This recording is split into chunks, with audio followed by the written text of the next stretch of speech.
कैसा भी हो, अंधा हो, लंगड़ा हो, बहरा हो, काना हो, कैसा भी हो, शास्त्र कहते हैं कभी भी अपने पति का अपमान नहीं करना चाहिए, पति का तिरस्कार नहीं करना चाहिए। नारी का धर्म है कि वो पति की सेवा करे। किस भाव से? भगवान के भाव से। भगवान जानकर पत्नी अपने पति की सेवा करे। कभी स्वप्न में भी अपने पति का तिरस्कार ना करे, अपमान अनादर ना करे। अच्छा, पति पत्नी दोनों को ना जरा समझदार होना चाहिए। गृहस्थी की गाड़ी बिना समझदारी के चलती नहीं है। और मुझे लगता है आज इस कोरोना काल की स्थिति परिस्थिति में आपको और समझदार हो जाना चाहिए। आज हर व्यक्ति का जीवन संकट में पड़ा हुआ है। कब किसी कोरोना हो जाए, कब किसी की मृत्यु हो जाए, कोई नहीं जानता। इसलिए आपके अपनों का प्यार जरूर लूटिए, आप अपनों से प्यार जरूर कीजिए, आप अपनों के करीब रहिए, ताकि कल को ये ना हो कि हम बात नहीं कर पाए, मिल नहीं पाए। जीवन का कोई भरोसा नहीं, बिन भरोसे की जिंदगी। आज ऐसा नहीं है कि कोरोना आया तो आज बिन भरोसे की जिंदगी हो गई। ये बिन भरोसे की जिंदगी तो पहले से ही थी। क्या भरोसा है इस जिंदगी का, साथ देती नहीं है किसी का। श्वास रुक जाएगी चलते चलते, सम्मा बुझ जाएगी जलते जलते, दम निकल जाएगा आदमी का। क्या भरोसा है इस जिंदगी। इसलिए झगड़ा हुआ था, भूल जाइए, प्रेम से रहिए। परिवार में तनाव प्रकट ना कीजिए, केवल प्रेम प्रकट कीजिए। हाँ, और बड़े प्रेम से पति पत्नी परिवार के सभी सदस्य, माता पिता से प्रेम करो, बच्चों से प्रेम करो, अपनों से प्रेम करो। ना जाने कौन सा वक्त, ना जाने कौन सी घड़ी जीवन की अंतिम घड़ी हो। इसलिए हर समय केवल प्रेम से रहा करो। बात बात में विवाद ना किया करो, झगड़ा ना किया करो। पत्नियां बात बात में नाराज हो जाती हैं। आज पत्नियां जूजू हो गई हैं, जूजू। बात बात में गुस्सा आता है। आज झगड़े क्यों होते हैं? पति पत्नी में खासकर हम देखते हैं झगड़े होते हैं। झगड़े का केवल इतना कारण है कि ना तो पति के अंदर सहनशीलता बची, ना तो पत्नी के अंदर सहनशीलता बची। पत्नी ने कुछ कहा, पति को बुरा लग गया, पति ने कुछ कहा, पत्नी को बुरा लग गया। अरे थोड़ा सी सहनशीलता बढ़ाइए। इसलिए भगवान श्री कृष्ण ने शिशुपाल की 100 गालियां सुनी और 100 गालियों तक चुप रहे, कोई उत्तर नहीं। 100 गालियों तक बिल्कुल चुप रहे। कारण क्या है? कारण सिर्फ यह है, भगवान कहते हैं कि मैं ईश्वर होकर, भगवान होकर यदि 100 गालियां सुनने की ताकत रखता हूं, तो आप इंसान होके 10-20 गालियां तो सुन लो। जो व्यक्ति सहनशील होगा वह व्यक्ति अपनी गृहस्थी बढ़िया चला सकेगा, और जिसके अंदर सहनशीलता नहीं है उसकी गृहस्थी कभी नहीं चलेगी। आजकल लोग शादियां कर लेते हैं, विवाह कर लेते हैं। अरे विवाह करने के पहले विवाह की कोचिंग किया करो, अपने गुरुजनों के पास जाया करो, पूछा करो, गुरुजी गृहस्थी कैसे चलती है आप बताएं। गुरुजी अपना अनुभव बताएंगे, शास्त्रों में जो लिखा है वो आपसे कहेंगे। अरे एक चेला, एक आदमी गुरुजी के पास गया, गुरुजी मेरे पिता कह रहे हैं विवाह कर लो, आप बताओ मैं विवाह करूं या ना करूं, आप निर्णय दीजिए। गुरुजी बैठे हैं और शिष्य कह रहा मैं विवाह करूं कि ना करूं। तभी गुरुजी ने अपनी पत्नी को आवाज लगाई, भाग्यवान सुनती हो जी, बताइए जरा 2 गिलास दूध लेकर आओ और शक्कर डालना, बढ़िया चीनी। पत्नी लाई, पर शक्कर की जगह नमक घोल कर ले आई। नमक घोल कर लाई। 2 गिलास दूध, 1 गिलास गुरुजी ने पिया और दूसरा गिलास उसे पकड़ाया जो पूछ रहा था विवाह करूं या ना करूं। दूध पिया तो खारा, उसने थू-थू कर दिया, गुरुजी खारा दूध पी रहे हो आप। गुरुजी ने कहा खारा दूध पीने की ताकत आ जाए तो विवाह कर लेना। मैं पी रहा हूं, तुम भी पियो। वो बोला गुरुजी नहीं पी रहा है। गुरुजी बोले ला मैं पीता हूं। गुरुजी ने उसका पी लिया। थोड़ी देर बाद गुरुजी ने कहा पत्नी से सुनती हो, जरा एक दिया जला कर लाओ, हमें रामायण पढ़नी है। दिन के 12 बजे आंगन में बाबा जी बैठे हैं और कह रहे हैं दिया लाओ, हमें रामायण पढ़नी है। अब वो पत्नी दिया जला कर ले आई और ये आंगन में रख के रामायण पढ़ने लगी उसके प्रकाश से। सूर्य के प्रकाश के सामने दीपक का क्या प्रकाश था, पर पढ़ रहे हैं। अब वो जो पूछ रहा था गुरुजी शादी करूं कि न करूं, वो समझ गया ये दोनों बुढ़ा बुढ़ी पागल है, पागल है। वो जानने लगा। गुरुजी ने कहा कहां जा रहा है? उसने कहा गुरुजी हम पूछने आए थे कि विवाह करें कि ना करें, पर आप तो पागल से हमें लगे।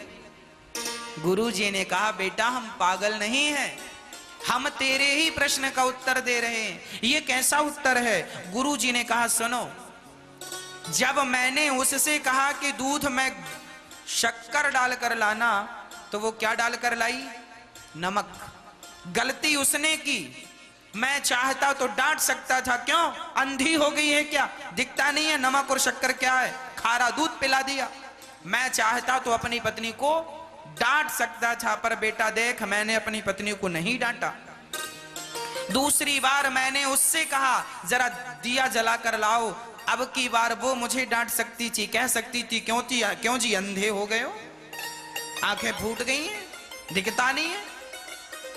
मैंने गलती की तो उन्होंने कोई उत्तर नहीं दिया, और उन्होंने गलती की तो मैंने कोई उत्तर नहीं दिया। मेरी गलतियों को उन्होंने सहन कर लिया, उनकी गलतियों को मैंने सहन कर लिया। बेटा जब तुम्हारे अंदर सहनशीलता आ जाए तो विवाह कर लेना, तुम्हारा विवाह सफल हो जाएगा। और सहनशीलता ना आए तो विवाह ना करना, क्योंकि रिश्तों में सहनशीलता जरूरी है।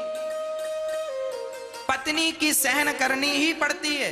तुम्हारी पत्नी आज कलयुग में कितनी भी बड़ी पतिव्रता हो, पर उसकी 2 बातें तो सुननी ही पड़ती हैं। और तुम्हारा पति इस कलयुग में कितना भी बड़ा राम क्यों ना हो, पर उसकी भी बातें सुननी पड़ेंगी। और सुनने की आदत आ गई और सुनकर तुमने बातों को खत्म कर दिया, पचा लिया, तब तो गृहस्थी बढ़िया है। और सुन करके यदि भौं भौं भौं भौं चालू किया तो ना घर के हो ना घाट के हो। इसलिए पति गलती करे भूल जाओ, पत्नी गलती करे भूल जाओ, गलतियों को भुलाओ, आगे बढ़ो।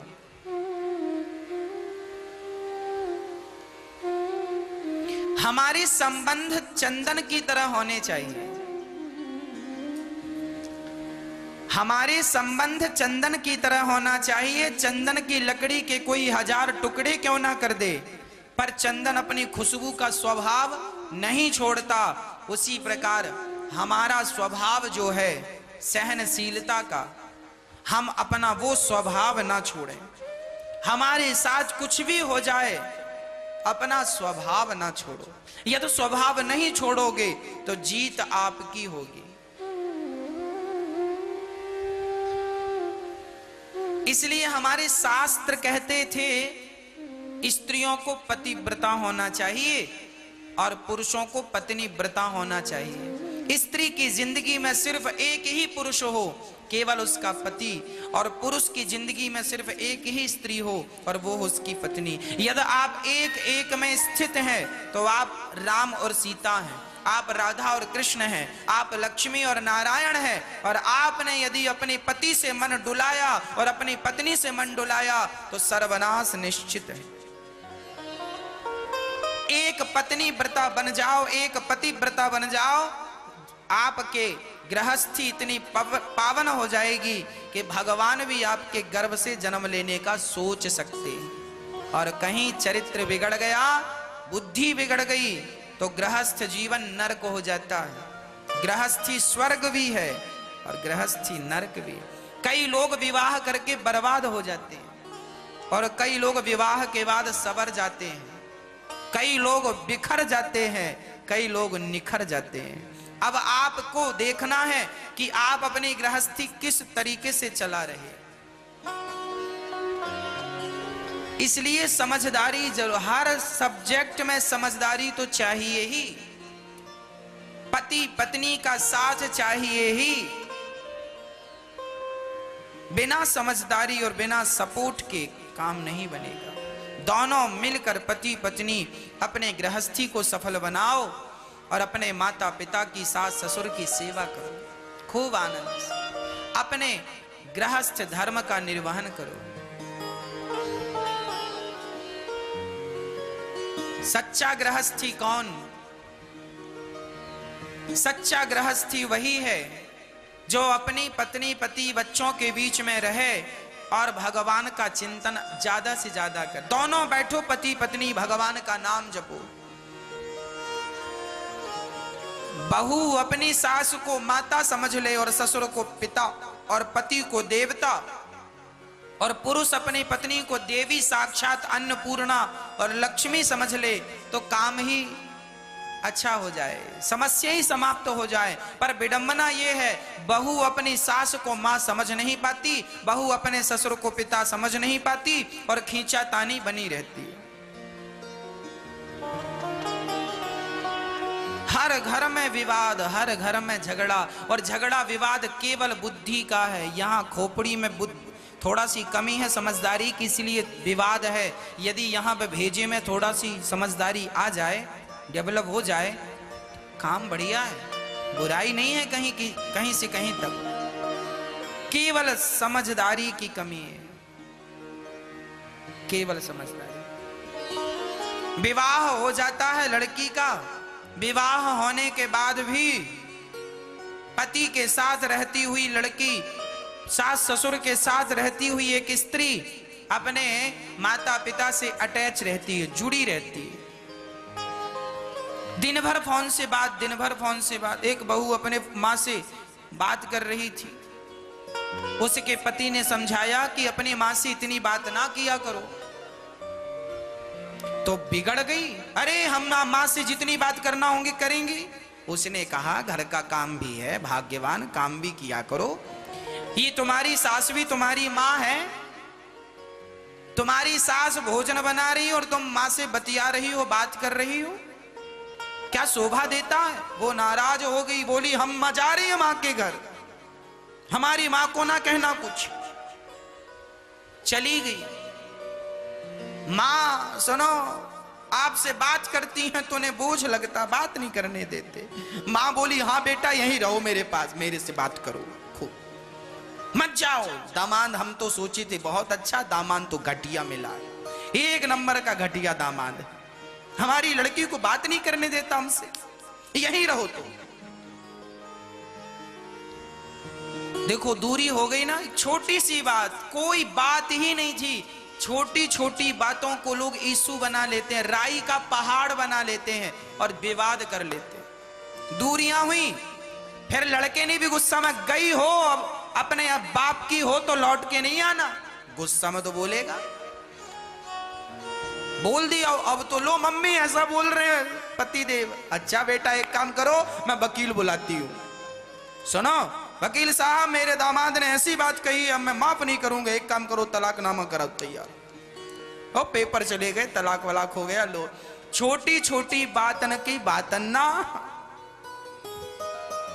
क्या बताएं हम आपको। आदमी गुस्से में कुछ कह देता है तो लोग उस बात का ना पहाड़ बना देते हैं। व्यक्ति कभी अपनी गलती नहीं देखता, सदा दूसरों पे थोपने की कोशिश कर, तुम गलत हो। अरे हर इंसान अपनी गलती देख ले और गलती देखकर स्वीकार कर ले, और स्वीकार करके जरा सुधार कर ले तो सारा विवाद खत्म हो जाए। पर ना तो स्वीकार है ना तो सुधार है, और पूरी जिंदगी आदमी लड़ता है, और लड़ता लड़ता मर जाता है। छोटी सी बात को लेके तलाक हो गया, और जब हुआ, अभी तो मां है, कुछ दिनों बाद मां चली गई, अब भौजाइयां ताने मारने लगी, लो ये अपने पति की तो हो ना पाई, यहां पड़ी है खाती है, चलो बर्तन धो। अब ननंद जी बर्तन धुल रही हैं, झाड़ू लगा रही हैं, भाभी जी की साड़ी धुल रही हैं, अब धुलो। तुम्हें सहन तो होता ना, पति की बात सहन कर ली होती, दो बातें जरा चुपके से सुन लिया होता, पचा लिया होता, तो आज ये भौजाई की काहे साड़ी धुलनी पड़ती। याद रखना, जीवन में जिसके भी जिंदगानी में जो दुख मिलता है, उस दुख का जिम्मेदार वो स्वयं होता है।